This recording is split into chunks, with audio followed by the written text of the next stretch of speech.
Hello? Mari Zefa, ya saya. Bagi tazkirah. Bila tu mana? Sabtu ni? Hari ni hari Jumaat ni. Okay, tak apa. Sekarang nak buat? Okey. Boleh. Okay, boleh.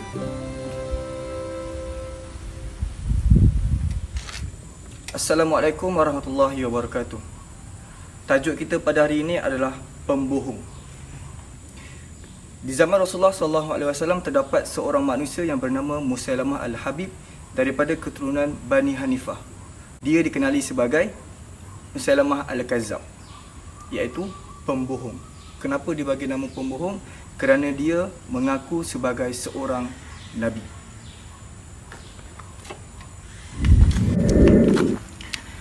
Musailamah tinggal di sebuah tempat yang bernama Yamamah. Musailamah juga merupakan seorang yang sangat baik. Ada kisah yang menceritakan bahawa Musailamah sudah pun mempunyai pengikut sebelum Nabi Muhammad SAW menerima wahyu. Musailamah juga bijak dalam mentuturkan bahasanya dengan lemah lembut serta bijak meraih simpati daripada orang lain.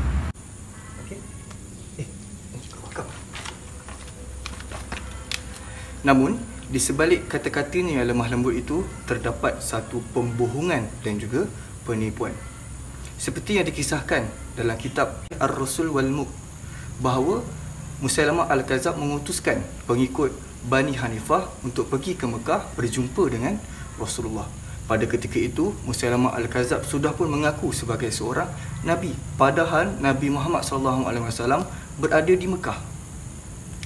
Tujuan Musailamah Al-Kazzab menghantar utusan tersebut pergi ke Mekah adalah untuk mendengar bacaan ayat Al-Quran daripada sahabat-sahabat Rasulullah. Namun, sejurus pulang daripada Mekah, Musailamah Al-Kazzab meminta utusan untuk menerangkan semula bacaan tersebut. Dengan sombong dan belagaknya, Musailamah Al-Kazzab meniru ayat Al-Quran tersebut dan mengatakan bahawa itu adalah wahyu daripada Tuhannya. Lagi satu. Nabi Muhammad dan sahabat-sahabatnya of course tak percaya dengan apa yang disampaikan oleh Musailamah Al-Kazzab. Kita dapat tahu perbezaan yang sangat jauh wahyu yang diterima konon-kononnya yang diterima oleh Musailamah Al-Kazzab dengan wahyu yang diterima oleh Nabi Muhammad SAW. Ayat Al-Quran yang turunkan kepada Nabi Muhammad SAW mesti ada sebabnya. Allah ceritakan sebagai contohnya dalam surah An-Nahl, surah yang berkaitan dengan lebah. Allah menceritakan tentang kebaikan lebah, apa fungsi lebah, apa kebaikan madu, apa kegunaan madu dan sebagainya. Musailamah Al-Kazzab juga ada surah yang dikatakan surah yang diturunkan kepadanya. Nak tahu apa?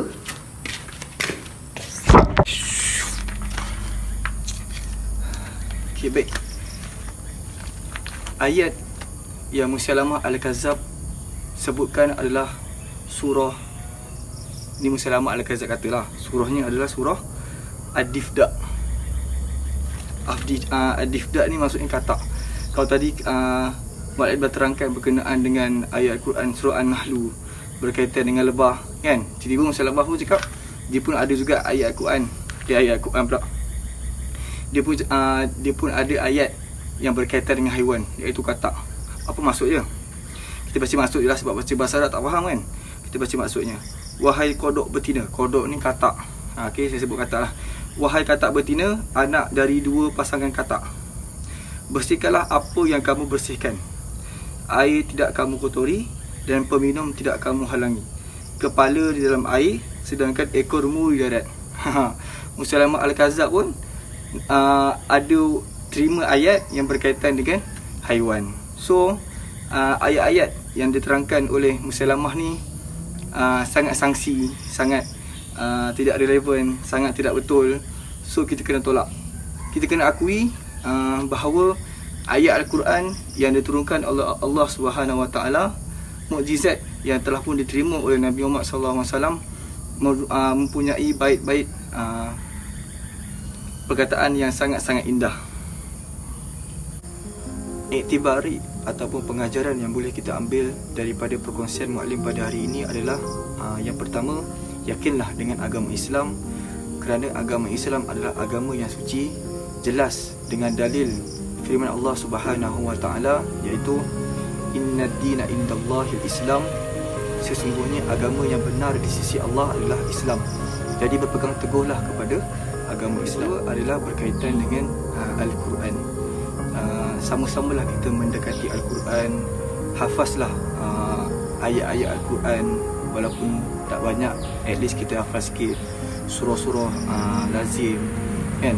Belajar mengaji, mempelajari lebih banyak ilmu tajwid, agar kita tidak mudah ditipu oleh golongan-golongan yang telah pun. Yang ketiga, elakkan daripada bercakap bohong. Pantun Melayu ada menyebut, siakap senohong gelama ikan duri, bercakap bohong lama-lama mencuri. Ataupun pepatah Melayu ada menyebut, berani kerana benar, takut kerana salah. Saya akhiri perkongsian saya pada hari ini dengan sepotong hadis, iaitu man kana yu'minu billahi wal yawmil akhir falyakul khair aw liyasmut. Barang siapa yang beriman kepada Allah Subhanahu Wa Taala pada